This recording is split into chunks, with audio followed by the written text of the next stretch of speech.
Hello, ladies and gentlemen, and welcome back to Majora's Mask. In the last episode, we freed the spirit of Damani, the Goron hero, and in return, were granted the Goron Mask, and the ability to transform into Goron, and all the great things that come with it.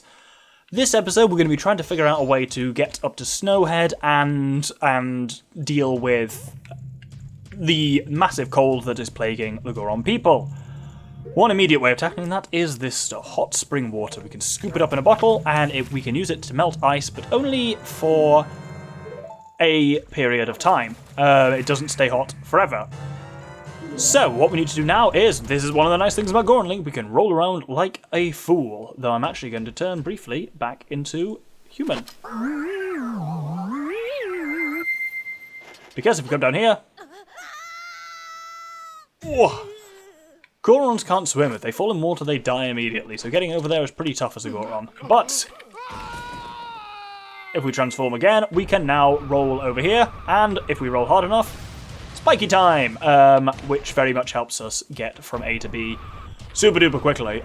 It does drain, once the spikes are out, it does drain magic power, but if like me, you've got the double magic meter from Woodfall, it's pretty handy. You'll notice there the Goron Fire Punch actually is more powerful than our regular punch. There's two things here which are useful to us that we can fix with hot spring water. There's two frozen things. I'm going to go for this one up here first. This is a hole. I'm not going to go into the hole, but that hole has a hot spring in it. So now you don't have to go all the way back up to Goron's Shrine. There's another one here which is very handy. But the main thing I'm here for is this bloke here, the Goron Elder. Oh.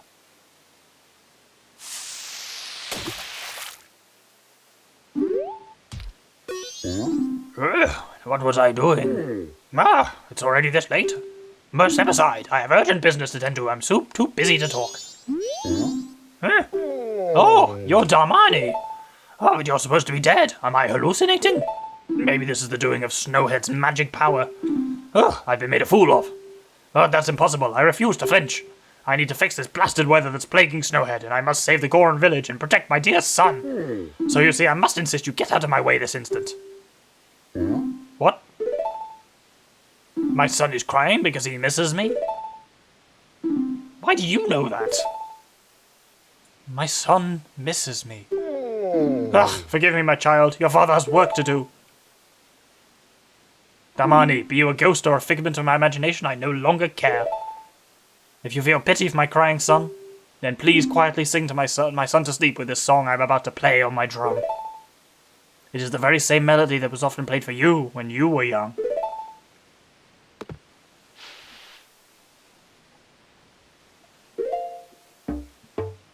How does this song go? Huh? Let me play it once more.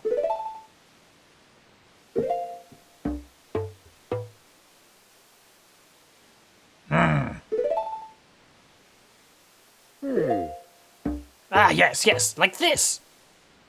It's no good. I can only remember the beginning. I'll just teach you the beginning.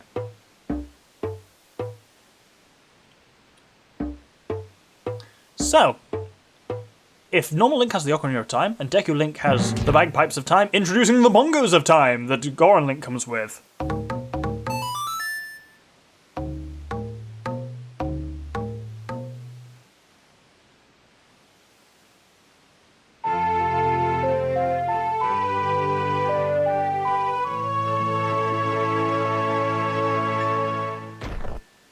You learn the Lullaby intro, the soothing melody of a thoughtful father. Not that thoughtful, otherwise he'd go back and fucking deal with his son, wouldn't he? Rather than saying, sorry son, I've got work to do. Fucking dad of the year over here. It's not that I forgot it, it's just that it's cold and I can't play very well. At any rate, I'm counting on you. Anyway, with that, we now need to head back to Goron Village, but I want to talk about him briefly, because he's, different in this version than he was in the N64 version. In the N64 version, where he was changed depending on the day. I guess he moves a bit during the daytime, then gets frozen again as he moves later on. But he's always in that same place there on the 3DS version. Now we can ground pound ourselves to open this. You don't need to rely on your man from the top, it takes any old Goron ground pound to work. Now, of course, time to deal with the screaming baby up here by playing him what we know of the Goron Lullaby. Oh dear, or crash into the wall, that works too.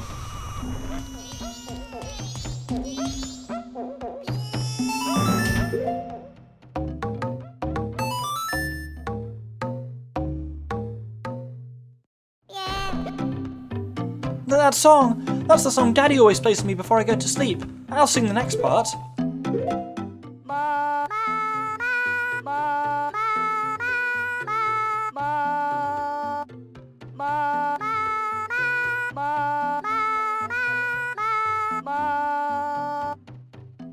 Oh, that's not at all irritating, is it?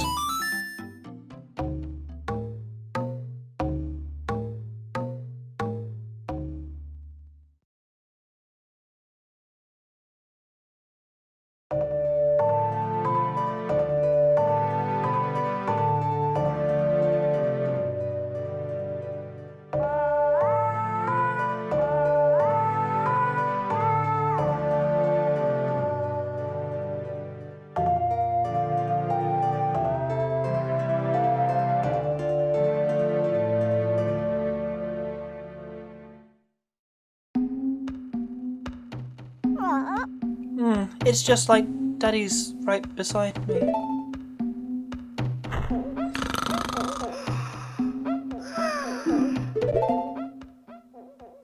And that crosses off a Goron's Grief from our Bomber's Notebook. You played the Goron Lullaby at the Goron Shrine and helped the others sing fall asleep. This also lit up 2 torches. Important. The Goron Lullaby, the lullaby intro became the Goron Lullaby. This lullaby blankets listeners in calm while making eyelids grow heavy. And indeed, it has affected the other Gorons here. It's like the reverse of the Sonata of Awakening. Though it's worth noting there, so this is... In a lot of ways, this game has allegedly been made easier... Oh, fuck. Has been made easier by the... Oh, we do have a Deku Stick here, excellent. By the 3DS version. A lot of people don't necessarily like that. I have literally no problem with the game being made a little more accessible. It tells you there that some torches have been lit, because I think a lot of people missed the fact that that happens... Oh god, it's going to do a thing to me. No, no, no, I want to light these torches before you take me to tomorrow, please, no! Fuck! Oh, this is going to be incredibly irritating if I don't make it in time. Oh, well, at least it's dawn of the second day, guys. That's pretty cool. But yeah, I'll never really have problems with a game being made easier, because difficulty in games is just something that just doesn't really interest me. Like, yes, it's great to play a difficult game and be good at it, but also a game that I love as much as this, making it a little bit easier and perhaps a little bit more... Some people would consider it hand-holding, and maybe it's bad if I were playing it for the first time, but I'm not playing it for the first time, and honestly, the more open and accessible this game is and more people can experience this game, the better for me, because this is a game that's always just viewed as, like, the weird one in the Zelda pantheon, and so many people are, like, would consider themselves pretty significant Zelda fans and yet have never touched this game. It's like, you know, anything that can be done to make people... make this game more accessible to people, I'm never going to see that as a bad thing, really. So the easiness of it compared to the original version just doesn't fuss me at all, really.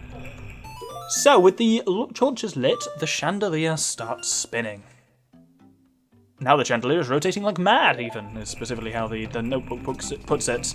So let's transform back into a Goron. Also, just want to throw this out there at this point. We've seen the Goron Elder and we've seen his son.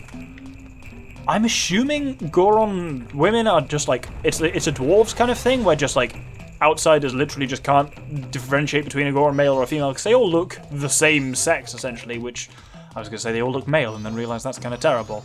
But yes, we certainly never see any obviously female Gorons, so they just must be indistinct to outsiders. Anyway, you'll notice what I'm doing here is smashing up the chandelier, or at least attempting to.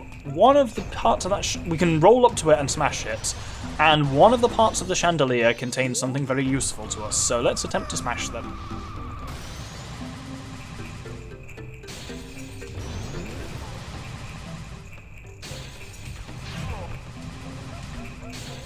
There we go, that's what I'm looking for. So, this thing is a very handy... Well, Goron's Grief continues with this. You found the rock sirloin that a food-loving Goron hid in the chandelier. So who do we know who's trapped in a bit of a rough situation and is particularly hungry? Let's take this back to the mountain village. Try and avoid falling in the water or anything like that along the way, you know. Yes, of course, it's this Goron with a frog on his head who is looking very sad. Chuck him up the rock, sirloin. What the fuck? Did I chuck it and it bounced off? That was incredibly unlikely. Let's try that again. That's it! It's so good that I dream about it. Dodongo's Cavern's finest quality rock sirloin. This is my absolute favourite. Blessed be this meal. There's no Dodongo's Cavern in this universe. That line irritates me. Ugh. Ugh, my energy has returned to me. I'm coming down now. Wait one moment. Oh, I wondered who it might be. Why, if it isn't Darmani? You're alive? Yes, I see. This is the reason why you knew my favourite food. Oh, I almost forgot. Please accept this as a token of gratitude. And he gives us the very strange Don Giro's mask. It looks just like Don Giro, conductor of the Frog Choir. And we'll be doing something with that much later. It's a bizarre mask that leads to a bizarre side quest that we can't do yet. It was crafted so well that no one would even think twice if you were to conduct the Frog Choir. And indeed, yes, you gave the rock sirloin to the hungry girl on Goron, and he gave you Don Giro's mask, crossing off a Goron's grief. I hope the spring will come so I can hear the frog's lively performance. Hope as I might, it's still cold. I'm going back to Goron Village.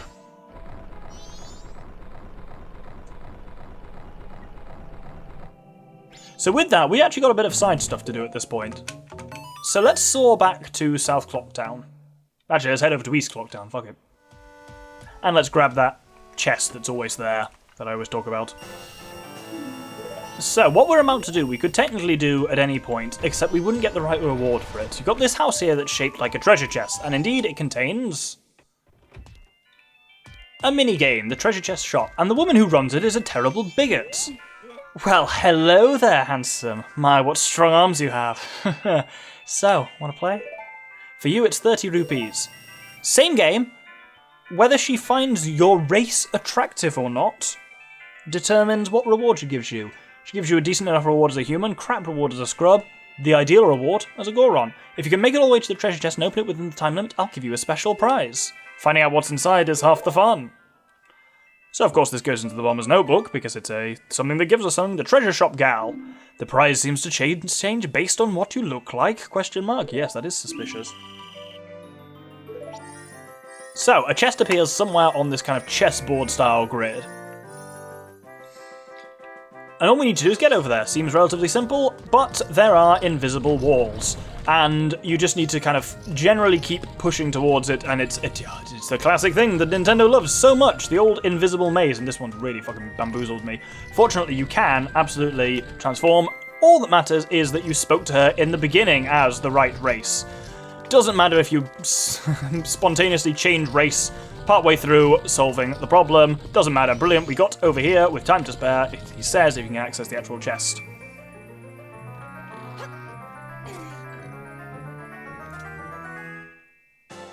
And brilliant, we get a piece of heart. So you only get a piece of heart for that if you talk to her as a Goron. Doesn't matter, we're not a Goron then when we get it. All that matters is that we speak to her as a Goron. Did you have fun? Ugh, won't you try again? And won't you be surprised that I'm a small boy now instead of a strong, muscular Goron? This game is bloody weird, I will admit that. Anyway, what you need to do now, well, what I'm going to do now is grab a bit of cash. I want to bring myself all the way back up to the full 200 rupees. And then, ooh, person who we've not seen before. If we talk to her... Can we not talk to her? Maybe we can't. Yep, she's just walking through town with an umbrella, sadly. Remember her for later, she's actually incredibly important. But for now, what I want to do is withdraw back up to 200 rupees and then head back to Goron Village. Not Mountain Village, Goron Village. Now here we've got this scrub down here. Much like the racist scrub in the swamp, there's a lot of racism in this game actually, the more I think about it. Well, I guess because you can change races, they tried to make that a mechanic, but it feels a little uncomfortable. But much like the racist scrub in the swamp, who will only deal with scrubs, this one will only deal with Gorons. I'm doing business with a focus on a Goron clientele, and that, sir, makes you a customer. Right now I've got a special trade-in offer for you. I'll give you my biggest bomb bag, regularly priced at 1,000 rupees. In return, you'll give me your big bomb bag and just 200 rupees. So he will upgrade your big bomb bag. So this only works if you've stopped Sakon the Thief from stealing the bomb lady's bomb bag on the first night, bought the big bomb bag, and then you come here with that bomb bag and 200 quid, trade it in for the biggest bomb bag, which holds 40 bombs, which is pretty handy. And that gives us yet another update in the bomb business. Doesn't... Oh, it does complete the bomb business. I thought the next thing we do is a big part of it. I guess that's just bomb bag upgrades. There you go. So, now we need to head back as if we were going towards the mountain village, but we need to stop off in that hole we unlocked on the way. That's the nice thing, by the way, about Goron. Like, you'll notice he can roll up some incredibly steep slopes. I was actually going to cut, but at this point, there's not really much point doing so. We unlocked this hole earlier in the episode, and if we hop down it, it's another hot spring. So let's grab some water and head back to the mountain village. So here we want to head into the Mountain Smithy. And specifically, human makes it slightly easier to do what I'm about to. You want to basically hop up as close to this thing as you can get and drop your hot spring water on it. I have a terrible feeling I've missed there. Nope, I didn't. Wonderful.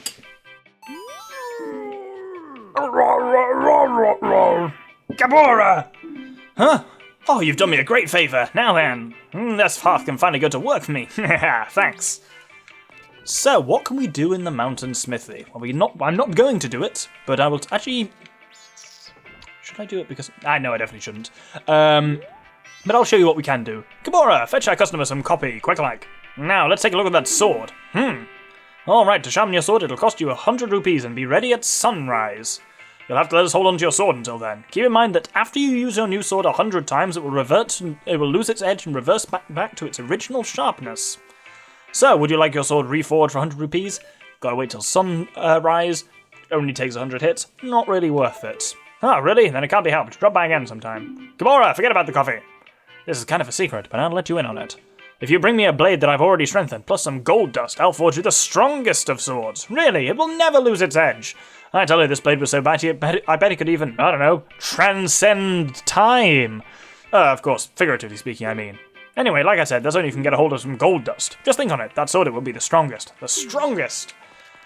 A lot of stuff to think on there, which we're not going to be able to do for a while, but just be aware of it.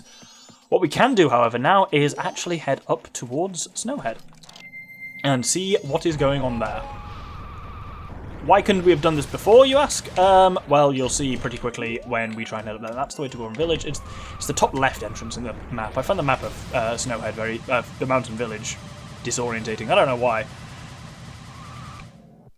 But yes, the path up to Snowhead can only be followed by a true blood Goron, because it's got shit like this. It's got fucking wild jumps and boulders rolling down on it, which you can only really handle by the super cool Goron roll.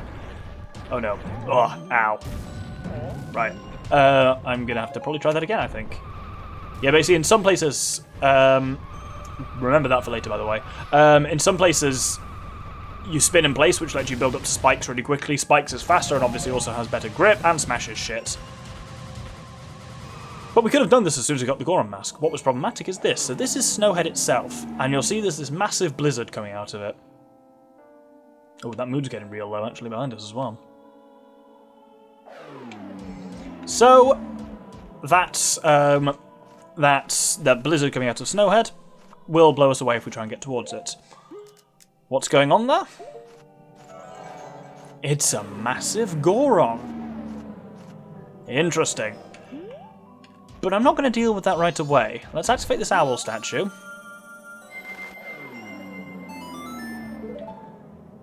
And what I actually want to do, and I'll explain my logic for this next episode pretty much, is I want... Oh, look at that. It's an ice keys. The regular keys are called bad bats, but ice keys are still called ice keys. Very strange.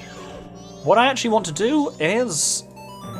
How much money have I got? Have I got any money on me? I have got no money at all. Wonderful. In that case, I am going to... Nope, not Soaring Song. Nope. There we go. No, not backwards. Fuck, I'm an idiot. Do. That does sound quite cool. But no, what I actually want to do was the regular Song of Time.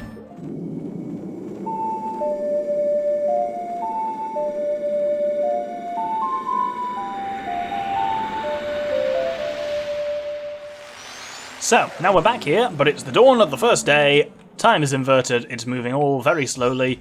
Why? Because I want as much time... So, Snowhead, unsurprisingly, is the next dungeon. I want as much time as possible to do that dungeon. Oh. What's that? There's something in the middle of that blizzard. Can't you see it? You got a Goron there, and he's blasting ice towards you, which the blizzard, which pushes you back. We know this killed the original Darmani, so how to make the Goron stop? How indeed.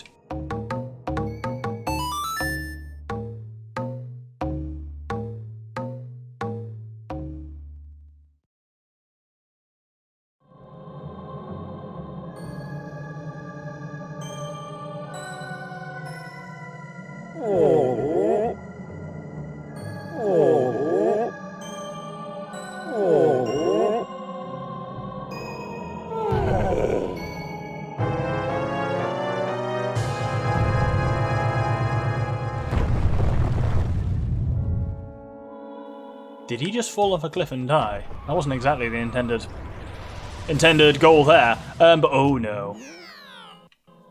But yes, Snowhead is the next dungeon. There's a reason why I want a lot of time to deal with Snowhead. Unlike in Woodfall, a lot of things happen when you beat Snowhead Temple. And things that I want a lot of time to fully take advantage of. So that's why I've literally started Snowhead Temple with as much time as I could possibly give myself. It's 7 AM on the first day. As long as I can do this by about 5 PM on the night of the first day, I'll be happy. And here is Snowhead Temple. And we're going to save the episode here and leave it because, well, there's a nice little save progress thing here. So thank you very much for watching. This episode we have learned to review some of our skills as Goron Link, and we learned the Goron Lullaby and come here to the Dungeon of Snowhead, which we'll be taking on next episode. Thank you very much, and good day.